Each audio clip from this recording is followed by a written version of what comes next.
My fiancée, the sweetest girl, swore she was going to the gym. Turns out, she was going to the gym office with another guy. I found the texts. When I called her parents, they blamed me.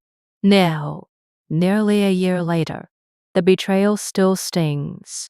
What would you have done when your entire future vanished in a text message and everyone just pointed fingers? Man, it feels like a lifetime ago, but also just yesterday.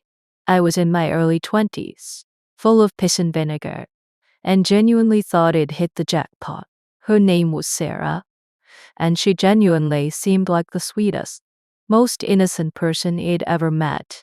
We clicked, we laughed, we dreamed. After a few months of what felt like a whirlwind romance, we were engaged. Yeah, I know, young, but it felt right. We were buzzing, talking about our future, moving in together, the whole 9 yards. I was seriously committed, busting my ass at 2 jobs one during the day, another at night just to get us a solid financial foundation. She had a small gig and was still doing her studies, but I wasn't bothered. I just wanted to build a good life for us, whatever it took. We were even trying to get our health game on point, eating better, hitting the pavement for runs, the whole shebang. The natural next step was a gym membership. We talked about it, even looked at a place nearby, figured we'd sign up together, keep each other motivated. It was another one of those us against the world things. You know, a shared goal, a way to bond even more. Then, out of the blue, about a week or so after we'd talked gyms, she drops this on me. Hey, I signed up at a different gym. My brain kinda stalled for a second. A different gym? The one we talked about was literally a 5-minute drive from my place. This new one? It was a solid 20 minus 5 minutes. Way out of the way. I remember thinking, that's a bit weird, isn't it? But I didn't want to be that guy, you know? The controlling fiancé. So I just nodded, said, oh, okay, cool, and just figured it'd go to the original one alone. It wasn't a huge deal. I told myself, we weren't living together yet, so maybe it made sense for her. I just wanted her to be happy. A week passed. She went a few times. I asked if she was enjoying it, how the trainers were, all that normal stuff. She said it was fine, but things started to shift, slowly at first, like a barely noticeable tremor. She got distant. Our calls got shorter, her texts less frequent. Then came the snappy replies. It'd ask about her day, and she'd just grunt, or give me 1-word answers, sometimes even snap at me for no reason at all. It was like walking on eggshells. I kept running through everything in my head. Did I say something wrong? Did I do something to upset her? I couldn't pinpoint a single thing. I tried to talk to her, asked her directly, hey, is everything okay? You seem a little off. She just shrugged, or said, I'm fine, in that tone that screamed the exact opposite. The strange behavior wasn't just off anymore. It was full-blown aggressive, like actively looking for a fight. Every conversation felt like a minefield. I'd ask a simple question, and it'd be met with a glare, or an accusation about something totally unrelated. It was a complete 1-80 from the sweetest, most innocent girl I thought I knew. My guts started twisting into knots. This wasn't just a mood swing. This was something deeper. I knew, deep down, something was seriously wrong. I just didn't know what, and she wasn't giving me an inch. I had to figure it out. This was my fiancée, the woman I was literally working my ass off for, and she was turning into a stranger right before my eyes. Man, it's wild to look back and see all those little red flags that were just waving in the wind. The distant gem, the mood swings, the aggression. What would you guys have done at that point? Would you have confronted her differently, or just let it slide like I tried to? I was so confused, trying to hold on to the idea of the girl I loved. But my gut was screaming. Any thoughts on how to handle that kind of silent treatment and sudden aggression when you're trying to build a future with someone? I'm genuinely curious what others think. The aggression continued for a couple more days, just getting worse and worse. It felt like she was actively pushing me away, trying to make me angry, or maybe just making herself feel better by making me feel worse.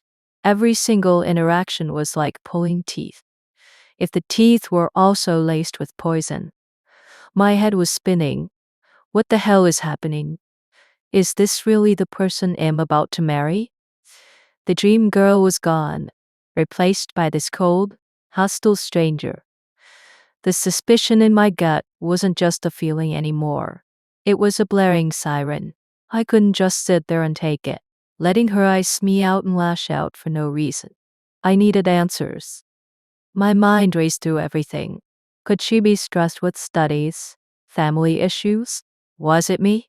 I went over every interaction, every conversation, every text. Nothing. Ajaru. Zip. My brain just kept hitting a wall. Then, a thought, a flicker of memory. Instagram. I remembered a while back, maybe a month or two.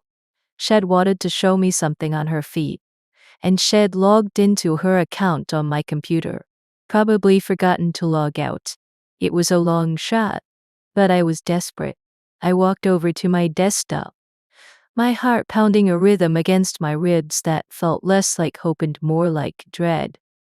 I fired it up, navigated to Instagram. Sure enough, her profile picture was still there. Logged in. My breath hitched. This felt wrong, like I was violating something. But the absolute torment of her behavior outweighed any guilt I had. I needed to know. I clicked on her DMs, and there it was. A conversation. A long conversation. With a guy. My eyes darted to the profile picture, some dude I didn't recognize. My stomach dropped. I clicked on it. Scrolling up. The initial messages were innocuous enough. Thanks for helping me sign up. No problem. Glad to help. Casual. Innocent. For about 2 messages. Then it exploded. My eyes widened. My breath caught in my throat. It went from 0 to absolutely sickening in a blink. They were talking about things they wanted to do to each other. In vivid, disgusting detail. My mind was trying to process the words, but they were like a foreign language. A nightmare in text form. I scrolled further. My fingers shaking. My vision blurring. And then, the confirmation. The things they did do. Reading it felt like being punched in the gut, over and over again. And the location? My eyes fixated on it. The gym's office. That fucking gym. The one she randomly decided to join. The one that was too far for me. I physically recoiled from the screen. Disgusted, doesn't even begin to cover it. Shocked? Absolutely. Sick to my stomach? I felt like I was going to throw up everything I'd eaten for the past week. This wasn't just cheating. This was a calculated, blatant betrayal, happening right under my nose while I was busting my ass to give us a future. My hands were trembling as I fumbled for my phone. I didn't even think. I just dialed her number. What the F you see, Kay? Sarah? The words just burst out of me, laced with pure venom and a profound sense of anguish. I saw everything. The Instagram messages. The gym guy. The office. It's over. She started to deny it, rambling something incoherent, probably thinking I was just guessing or had heard a rumor. But I cut her off. Don't even try. I read the whole thing. Every single disgusting detail. There was a beat of silence on the other end. A horrifying, pregnant pause. Then, a click. She hung up. No apology. No explanation. Just a coward's escape. I was left there, phone still pressed to my ear, staring at the screen, my fiancée, engaged, dreaming of a life together. And she was doing that. And honestly, this might sound petty, but it added to the absolute mind minus fuck of it. All the guy she hooked up with, he was not attractive. Like, objectively. I'm not trying to be a dick here, but I'm a pretty decent minus looking guy to all. Green eyes, dark hair, toned from all the gym stuff I was actually doing. And she went for him? Over me? Ace love. Honestly, it wasn't just the betrayal. It was the sheer incomprehensible why of it that just twisted the knife even deeper. My brain couldn't compute. Man, going back through that, it's still surreal. That moment of discovery, seeing those messages, it just sucks the air right out of you. My whole world just imploded. And the part about the guy, I know it sounds superficial, but it just added another layer of confusion and hurt. Like, why? Seriously, read it. How do you even begin to process something like that? Not just the cheating, but the absolute lack of logic, the total disregard for everything we had, and then her just hanging up on me. I really could have used some advice then, just to make sense of the senseless. After she hung up, I just sat there, phone still warm in my hand, staring at the blank screen. The silence in my apartment was deafening, a stark contrast to the cacophony of rage and disbelief tearing through my head. My fiancée, X-, the woman I was ready to spend my life with, build a future for, was a complete stranger, and she had just hung up on me, offering nothing but denial and then silence. No apology, no explanation, just gone. It felt like he'd been hit by a truck, then run over again for good measure. The immediate urge was to just scream, to break something, anything. But then another thought solidified in my mind: her parents. We were engaged, for crying out loud. Our families knew each other. They needed to know what kind of person their daughter truly was.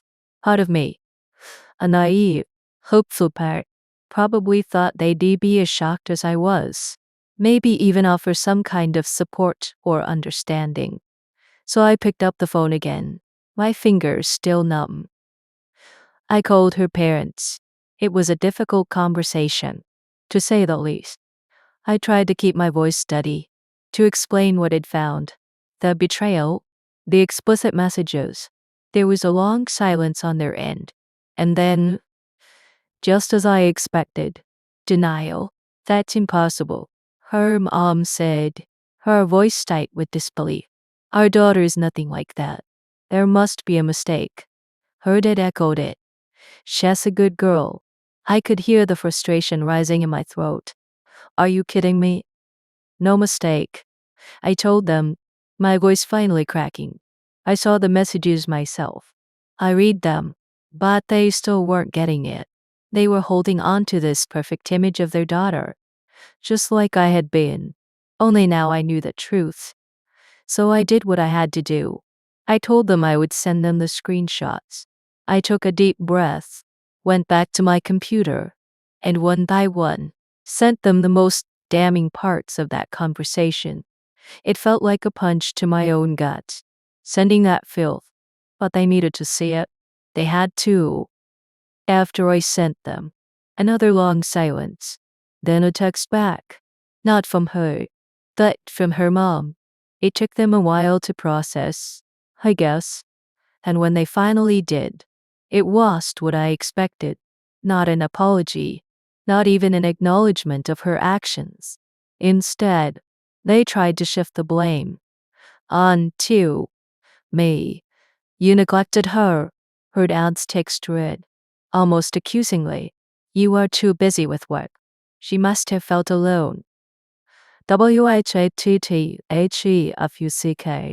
I actually yelled that out loud in my empty apartment. I was too busy with work.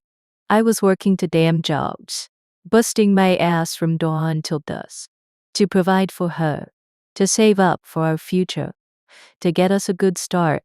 That was my entire motivation. And they were trying to tell me that my commitment to our shared future was the reason she was hooking up with some random dude in a gym office? The sheer audacity, the gaslighting. It was beyond infuriating. It was sickening. They were completely unwilling to admit their daughter had done anything